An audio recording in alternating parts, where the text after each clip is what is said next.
Shalom, everybody. I'm Debbie Good. This is my husband, Joe. This is Mishpachah, meaning family. We've been presenting several ideas of things you can do in your home with your family for those special holidays and biblical events that take place. Today we're talking about the Sabbath. And one thing people may not understand is that the Sabbath, 3 meals, the meal on Friday night, Saturday morning or around noon, and then in the afternoon on Saturday is actually considered to be one meal, and it's called the meal consecrated to God. And Joe's going to share with you some things about that in a minute. But let me explain what takes place in a traditional home. The challah has been baked and is sitting, usually it's about 6 loaves because you want to have 2 loaves every time you eat a meal. After that, preparations have to go into play for the 3 meals so that no cooking will take place on the Sabbath. You see, cooking is considered to be servile work. You don't want to do this kind of work on the Sabbath, which is prohibited. Also, you want to guard against kindling a flame, which is written in Scripture to not do on the Sabbath, isn't it? That's right. You cannot kindle a fire on the Sabbath. Now, what many people do is they will eat or save enough food so that they can heat up something the next day, but again, you want to have your appliances left on at a very low temperature. What we're going to do is show you some of the things we might do for a typical Friday evening. This is probably not done in a lot of conventional, traditional homes, but it's something we have done. And one of the things we're going to do is put together a salad that you can use in 2 ways. But first, let's get ready for our main meal. One of the things, well, let me start with our main course, which will be a salmon fillet. This is what we have usually, what we choose to have at home on Friday evenings. This was actually 1 fillet. I had to cut it in half, so you can see it's quite a bit of meat here for this. Lift it up. It's a really nice salmon fillet. And what we will also do is check with grocery stores when they're having a special, and when it comes down in price, we will purchase several and freeze some. Now, I'm putting over this a type of sauce called lemon butter dill. It's put out by Golden Dipped. By the way, this is kosher. It has the kosher symbol, but it is dairy. So you can't have meat with it. That's right. I'm going to use almost a full bottle. We use a lot of this. Now, there are several of these sauces that are made. We're about to come over the side here. Okay, well, we'll get that. Let me get a knife to kind of spread that evenly. There we go. We want to get that all over the fish. And what I would normally do at home is to let this sit and marinate for several minutes. The trick with cooking a real good salmon is that you want to cook it slowly and have it marinated for a while so that it'll be very, very tender. At some points it just melts in your mouth. It's so juicy and soft. But it really makes a very filling, protein-filled. And easy to prepare. Very, very easy. The cooking time on this, by the way, is incredibly short. I usually cook mine for about usually between 20 to 40 minutes, but a lot of times what I will do is just turn the oven off while we are preparing other parts of our Sabbath preparations, and we'll let it sit there in the heat. Now, usually, I cover it with some aluminum foil to trap in some of the juices. Keeps it from drying out or burning too much. If it burns a little bit, it's really not going to hurt it because the fish will be done, but the sauce we're not going to just use a lot of. So, Joe, if you would get the oven door for me. Well, okay. This is heavy. It's big. All right, we slip that in, and then we're going to forget about it for just a little while. I've got the oven set at about 375. You know, what's funny is that sometimes the oven has been on for such a long time on a Friday with all the other food preparations that I just leave it about, the 350 to 400 area. I do like to have it lower than 400 usually, though, because, like I said, I like to cook it slowly at a lower temperature. How long will it be, Debbie, before you check this salmon? Well, I'm going to leave it in there until the end of the program. Let's see what it looks like at the very end when we're through today. But now, let's get started on some potatoes. Now, I have told people here at the station, even on the air, that you feel that potato is the perfect food. Paula has it as the perfect vegetable. Potatoes is food. I have sliced several potatoes, rather thin, and I just opted to leave the skin on.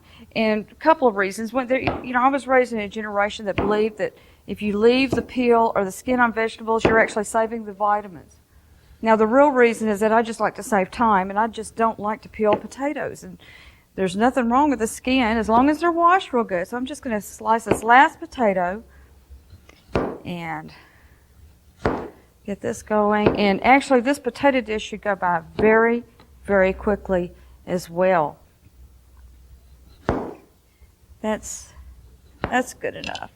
We'll just kind of save that in. And let me put these in our bowl. And Joe, let's return to the stove where we can turn. I've sliced some onions. Just took an ordinary onion and sliced it up to where it's rather than making onion rings. Basically, if you don't tear them individually or have the individual rings in them, they will come apart naturally. Yes, but I have some olive oil here, but I tell you what, let's just get some regular vegetable oil down here. And I'm going to turn our stove up to high. I start out with it on high. And put in just a little bit of vegetable oil. Just sort of drizzle that all over. And we're going to brown that just slightly. We don't have to have it completely cooked. But again, I like to use it on a high temperature. Okay. This is usually my job. Sometimes, if you're around, yes, sometimes I get you to do the stirring so that I can take care of other things we're needing to do. Okay, now I have another pan or pot ready because we're going to transfer everything to another pot. Let's see if I can get this. There we go. Now, it's good to do this in a non-stick skillet. And let me make sure we're heating up. Yes, we're heating up nicely. And we'll let that go for a few minutes, and then we're going to add some potatoes. We'll add the potatoes to that mixture. Now, in the meantime, Joe, why don't you read the one of the 10 Commandments that talks about the Sabbath and where we're told just how we're to honor the day. Okay, this is going to be from the book of Shemot, or Exodus, chapter 20. And verse 8, remember the Sabbath day to keep it holy. 6 days you shall labor and do all your work, but the seventh day is the Sabbath of the Lord your God. In it you shall do no work, you, nor your son, nor your daughter, nor your male servant, nor your female servant, nor your cattle, nor your stranger, which means foreigner, who is within your gates. For in 6 days the Lord made the heavens, the earth, the sea, and all that is in them, and rested the seventh day. Therefore the Lord blessed the Sabbath day and hallowed it. And Debbie, if I could read another passage. Certainly. This is from Bereshit or Genesis, chapter 2. It's the first time the Sabbath is mentioned. It is also the first time the word holy is mentioned. And we're told, verse 3, chapter 2, verse 3, that God blessed the seventh day and sanctified it, or made it holy. That's right. Because in it he rested from all his work which God had created and made. Now you mentioned the meal consecrated to God. What does consecrated mean? It means set apart. Set apart. And that's exactly what the word holy means. Now, there's a word in Christianity, and this is really interesting, and it might be a shock to a lot of people. Most churches have what is called the Lord's Supper or communion. And that is exactly what this meal is, the meal consecrated to God. A lot of people think, hey, the Lord's Supper or communion, that began with Yeshua, that began with Christianity, as it would be called today. But that's not true. The Lord's Supper has been done in Judaism since the time of Mount Sinai. Right. Since the time of Mount Sinai. And it was this meal consecrated to God, the Sabbath meal, and also your festival meals. Well, now let me mention something that I've read in a couple of books about traditions and customs. We have a book about traditions, customs, and manners in the Bible, and it mentioned that traditionally fish is eaten on Friday night. And they mentioned 2 reasons. One is that there's a legend that fish do not swim on the Sabbath, that they actually rest on the Sabbath, but that also fish do not close their eyes, that they sleep with their eyes open. I don't know how true any of that is. Like I said, I'm sure that's just a legend. However, I read in another book, the Blue Greenberg book on how to run a traditional Jewish household, that usually meat is eaten on Friday night. So I don't know that there's any one way to do things. One of the things we have heard, though, over the years from various sources is that your finest meal should be that which is reserved for the Sabbath. That's right. And let me explain also, one of the reasons why we have the big salmon fillet is if we have company for dinner, we usually can't afford to get a kosher roast or a large piece of beef, and we found that this will spread out rather thin, and we can use it the next day either as leftovers or sometimes on the Saturday evening when we're able to cook again. We'll cook up some fettuccine noodles and add some sauce to that and make sort of a fettuccine Alfredo with the leftover salmon. It works quite well. In addition, we have to drive quite a ways. It's about a 2-hour drive to go and get meat. And so meat is a very precious, precious thing in our house because we only eat kosher meat. And now we went to the grocery store here in Odessa Now let me earlier, and just they mention had very quickly. I'm going to add the potatoes to this. So a few more potatoes than I want. Now go ahead. I'm sorry, I didn't mean to interrupt you. I'm going to just stir that around just a little bit. And when we went to the grocery store, we picked up a kosher steak this morning right here locally. But at any rate, we have fish. That is our big, big meal usually each Sabbath. Now, I mentioned that the meal consecrated to God deals with the holiness of the day. And there is a order to that meal. In other words, you don't just go in and have a big meal, a fancy meal. There are certain things that you're going to do. It is set apart to God. Therefore, there is a way that it is done. A lot of you are familiar with the Passover. During Passover, you have a book that's called the Haggadah. The meal takes around 5 hours. Well, the Sabbath meal, it usually takes 2, 3, 4 hours to do because it's going to have blessings that you do. You have songs. You start off with the lighting of the candles as soon as it gets dark, right before dark.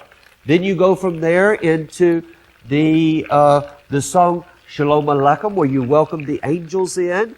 Then you have a blessing that you say for your children. It's a special blessing for the boys and another blessing for the girls. Now, let me interrupt you very quickly because I've got the potatoes in it with our onions. It's just cooking slightly. We want to just cover it just a little bit with the oil. Okay, but we're going to add some seasoning to this. And this is a broiled steak seasoning salt. And by the way, this one has the Union seal on it. You have to be careful with some of the seasonings because they might have something in there that is not good. What I'm going to do is just sprinkle liberally all over this mixture. And we're just going to let it sit for a tiny minute. Then I'm going to transfer it to a bowl and we're going to let it take care of itself. Because I like to put lots of seasoning. Now, if you don't have steak seasoning at home, I tell you what works real well is to get your basic seasonings, your salt, pepper, and garlic, and add a little bit of paprika. Because that paprika is really going to color it a little bit and it's going to give it a real nice, tangy taste to it. Okay, now I'm going to just stir this around a little bit. And then I'm going to get you to help me you can hear that nice sizzle in there. We're going to transfer this to another pan. Okay. If I move this over, let's see if I can. We move the bowl here. And I'll hold the pan. I wouldn't hold that too close because this is going to be hot. You know, we're talking about hot oil.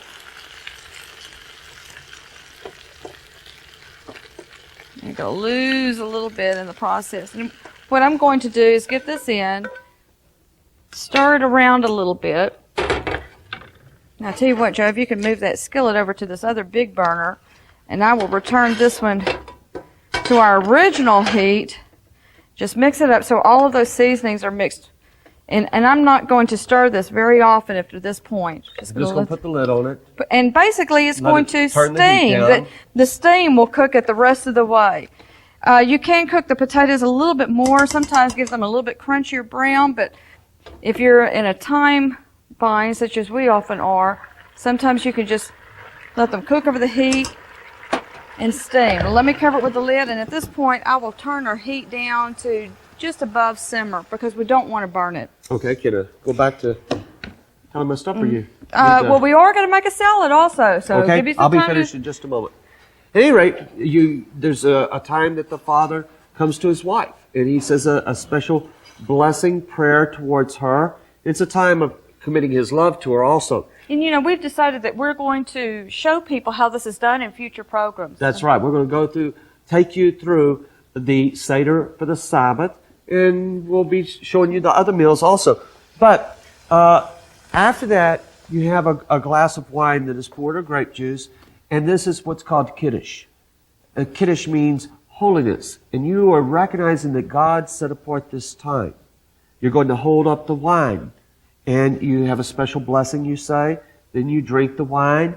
You come back, you wash your hands in a special way. Not because that gives you any kind of sanctity or anything. This is not what Yeshua was referring to when he said, by the washing of your hands, you feel that you have been made righteous and so forth. It's not that at all. It deals with in the temple. You see, in the temple was the altar. And the altar was for the purpose of drawing close to God. Well, now let me explain. One of the things that is done also in traditional households because of watching the work and the table being the altar place where you're actually doing the things that used to be done in the temple, which we can no longer do. Many homes will cook their Saturday noon meal, which usually has some sort of meat. We don't usually make the traditional stew because it has a lot of beans in it. You won't eat beans, but people will cook that. It has to be completely cooked by Friday afternoon, then put in a large pot and set in the oven. This was done in communities of Europe several years ago where every housewife in the community would take their stew down to a community oven, set it in there, check it during the night, and then bring it home the next day. This is what brought on the use of the crock pot. That was originally called a Sabbath pot. Yeah. Now, later on during that day, they might have a meal that consists of a lot of dairy foods or maybe some salads. And what we're going to do is prepare a salad. What I chose to do today is a type of salad that is an Israeli salad. Now, I mentioned in an earlier program that Israelis like their vegetables cut very, very small. Very small. So what we have here are some tomatoes and cucumbers cut up into tiny, tiny pieces. Okay, now what we would do is make an Israeli salad for Friday night. Then we're going to, if people could cut up double vegetables, double amounts, set a portion aside. We'll show how you can turn that into another type of salad for Saturday during the day. So that you bring some variety and some spice in. That's right. Now what we've started out with, like I said, there's some cucumbers and tomatoes cut up very small. And let me grab a spoon real quick. And I'm going to now pretend this is a much bigger bowl, but let's mix this up a little bit. Of course, the colors with the tomato and cucumber are just wonderful. But we're going to take a portion, and it would normally be a much larger portion than this. But let's take a nice portion and presume that keep that because that's going to become our next salad. Okay, tomatoes and cucumbers will be part of our Israeli salad, and we add to that a little bit of chopped up green pepper, and any other type of vegetables like red pepper and things like that. And we stir that up, and now we're going to make a vinaigrette type dressing. That would be good to use over this, and of course you can save it for the next day as well. One thing good about these types of salads is that they're very good the following day. Not only good for when you originally eat them, but as they marinate into, the juices of the vinaigrette, they're good the next day. Okay, well, so let's start with our salad dressing. We're going to mix up our base of some olive oil. I've taken 6 tablespoons of olive oil. Now, you can use regular vegetable oil, but I think when you're dealing with a salad, the olive oil really has a much nicer flavor.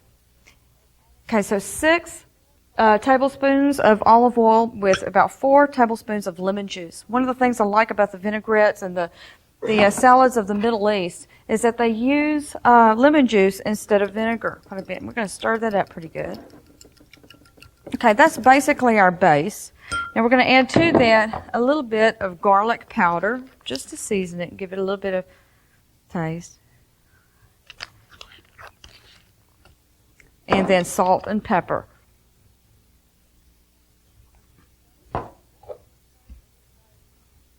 Okay, now that's going to serve as the base for both of our dressings.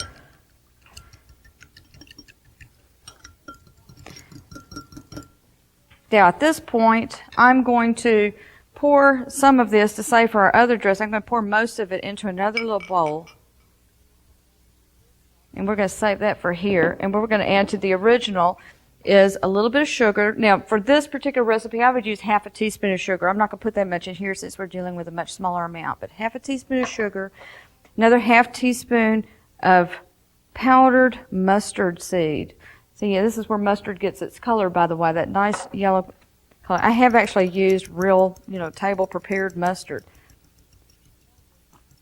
Now, I would ask you if you could smell this, but I know that you have lost a lot of your sense of smell from working in the refineries, but it just smells wonderful to me. That nice pungent smell. Just pour that right over. And you've got a nice salad for Friday night. And this is what we call Israeli salad. This is the famous Israeli salad. It will have some variations to it, of course. Okay, there's a lot of things. Israelis will eat salads for just about every meal, even for breakfast. And the tomato and cucumber salad is the most common. Now let's go back to our original bowl where we had the tomatoes and the cucumbers.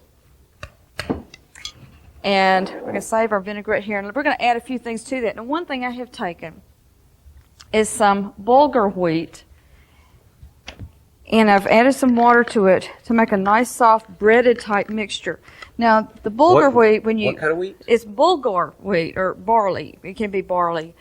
This is, when it comes out of the bag, it's very, very hard. I don't know if anybody can hear the crunch from that. It's a hard, cracked wheat type product. So, yeah, I'll tell you what, you can hear the plopping down almost like a pin dropping. It's just a real hard little meal or grain. I've taken about half a cup and put about 3/4 of a cup of hot water in here. That's not an exact measurement, but you want a little bit more water than you have of your mixture of the wheat. So you want at least or at least the same, 1-to-1 plus a little bit more. And if you have too much water, you can drain it on a paper towel. But let it sit for at least 20 minutes, maybe more like 30 minutes. Some people will say several hours, but I really don't think that's necessary. And dump the wheat, and this will become a base for a type of salad called tabbouleh. Now, tabbouleh is considered to be an Arabian salad, but it is credited to various countries around the world. I even saw a recipe for tabbouleh that was considered to be Egyptian. It comes from all over, so I prefer to think of tabbouleh as being a Middle Eastern salad. It's eaten all over, including in Israel. Okay, so we take the wheat, mix that up, and we're going to add yet more ingredients. But you can see how this will stretch food preparation into 2 different meals. And so you get 2 different distinct tastes. Exactly. Between the Israeli salad and the tabbouleh. Now, I like a lot of parsley. You're supposed to add some chopped up parsley. It's supposed to be chopped very, very fine. I'm heavy on the parsley because it's very, very green and it's fragrant. Makes it prettier. It is pretty. But different countries will prefer more wheat to parsley or more parsley to wheat, just depending on where it is made. But I just like the parsley. I just think it's really pretty. It's very festive looking also. So some parsley, a little bit of green onions, and again, I keep the chives on the green onions simply because it adds a little bit of color. But we're going to add a little bit of pungency to this. And by the way, you can put some onions or green onions particularly into the other salad as well. So you could actually chop all of that in together and then turn them out into your double portions. Okay, now here's what really makes the tabbouleh neat. This is what sets it apart from any other salad. Now we'll use this a lot of times in Israeli salad also. You take some fresh mint, chop it up very, very fine. I would probably chop it up a little bit more fine than this and throw that in. And we grow mint in our house. That's where I usually get it. And I'm putting a lot of mint in here, but it adds such a nice flavor to it. But we picked this up down at the supermarket this morning. Mm-hmm. Okay, so we have our basic tabbouleh recipe, and then we add the lemon juice and olive oil mixture with the seasonings in it. I might even just throw in this little extra bit that had the other seasonings in it, and we stir that up real good, and you refrigerate, and the next day you have a wonderful marinated salad. And that with maybe a corn relish or some tuna fish salad or whatever.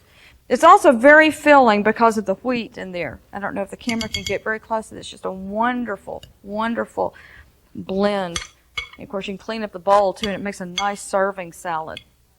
Okay, so that takes us through our 2 different salads. We've started a potato mixture and some salmon. So let's start checking and seeing how things are turning out.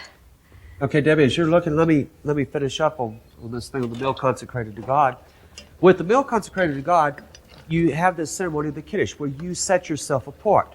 And you recognize that God set apart this time.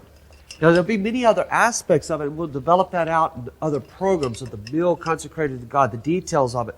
But here's the thing, it is a time that's set apart. So you set it apart. You want to dress as nice as you can for the Sabbath. You want to plan your meal, what you're going to eat, a special delicacy. You want to set your table as nicely as you can.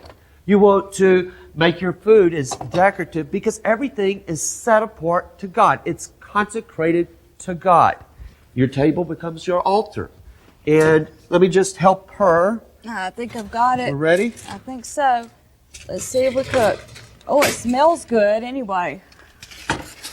There's not an awful lot you can do to go wrong with this, to mess this one. It's right. It's very, very simple. So now you have to be very, very careful when you loosen the foil around it because some steam might escape and you don't want to get burned. And of course, one thing we do is we will save the foil to wrap it up in, and you know, for saving it for the next day. I'm going to take a nice, We're kind of caught there. There we go. nice little chunk here. Let's serve that up. Oh boy. Oh, and let's add some salad to that too. And so we have a really nice festive meal for at least one of our Sabbath meals. And of course, you know what's missing from this particular plate? We usually have like green beans with almonds. You're forgetting the most essential element. Challah. The challah. What's Really? missing is, but we've Challah. done that before, so we're not going to take the time to do that now. But maybe some other day we'll come back and we'll make some challah as well. So all we have here, we just want to show you how simple that you can put together a Sabbath meal. And It's have very something elegant. going in the crock pot at the same That's time right. for the next You're day. already preparing for your next day. Prepare 2 meals in advance, This basically. whole idea of you setting apart this time before God. Now, the trick is it takes some planning. It takes some planning. It can be very simple, and That's it can right. be The very Sabbath elegant. doesn't just happen. It has to Right. be planned for several days in advance. That's right. So you get it together and you set everything with the best dishes you have, no matter what they are. We've had at times where we've used on the road the best Chinette that we could get. But the idea is you set yourself apart, and this coming Shabbat, why don't you have a time between you, the Lord, and your family? And your Mishpachah. Shalom.